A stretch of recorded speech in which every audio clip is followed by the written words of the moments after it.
Bonjour, mon nom est Annelise Vannemare, je suis conseillère à l'éducation préscolaire à l'école Hubert-Perron pour le programme Passe-Partout.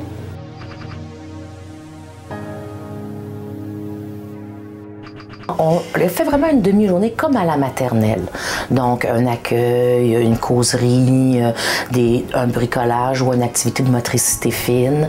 Ensuite, on va faire de la motricité globale. On peut aller au gymnase ou des choses comme ça. On fait des petites comptines, des petites chansons, une petite collation. Un peu le même rythme, la même routine qui se passe à la maternelle pour habituer l'enfant à se sentir bien dans une école.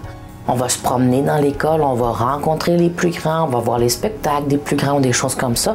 Mais vraiment, ils entendent les cloches. Au début, ça fait peur. Après, oups, mais là, on le sait, la cloche, ça veut dire qu'on va au gymnase. Bon, l'année d'après, il rentre à l'école puis il se dit « Ah ben moi je la connais, mon école, ça fait déjà 1 an que j'y viens. » Donc il se sent à l'aise. On va travailler la motricité fine, motricité globale. Un enfant qui rentre à la maternelle ne doit pas écrire son nom, mais il doit être capable de tenir un crayon puis de le tenir avec une préhension assez forte pour dire que quand il va écrire une lettre, on va la voir. Il y a la motricité globale aussi.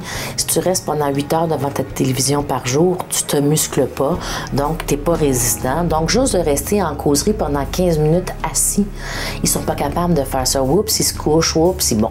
Fait qu'on essaie de les amener à plus se muscler, même faire des redressements assis ou des choses comme ça en classe. On va travailler le langage et l'enfant qui est pas capable de parler à la maternelle, il va avoir un gros problème ou il devra aller en maternelle langage. Donc, on va beaucoup travailler le langage, mais de toutes sortes de façons. Autant la mémoire auditive que l'expression. C'est très avantageux pour eux et ça nous permet aussi, pour les enfants de 4 ans, ceux qui ont des difficultés de langage, de les dépister là, dès l'âge de 4 ans. Comme ça, lorsqu'ils passent à la maternelle, on peut offrir des services qui sont adaptés et adéquats pour les enfants. On parle de services d'orthophonie, on pense aux services d'éducation spécialisée, de psychoéducation, donc soit pour travailler le langage, soit pour travailler le comportement ou certaines difficultés d'apprentissage déjà là, à 4 ans. Donc, l'orthophoniste vient souvent dans ma classe juste écouter les enfants à la causerie pour détecter ceux qui auraient besoin d'être suivis pour l'an prochain ou avant l'an prochain. C'est la psychologue. Certains enfants, on va demander un suivi à la psychologue là, pour aider le parent, parce que dans le fond, ce qu'on veut, c'est qu'il réussisse l'école, mais qu'il soit le mieux placé à l'école aussi.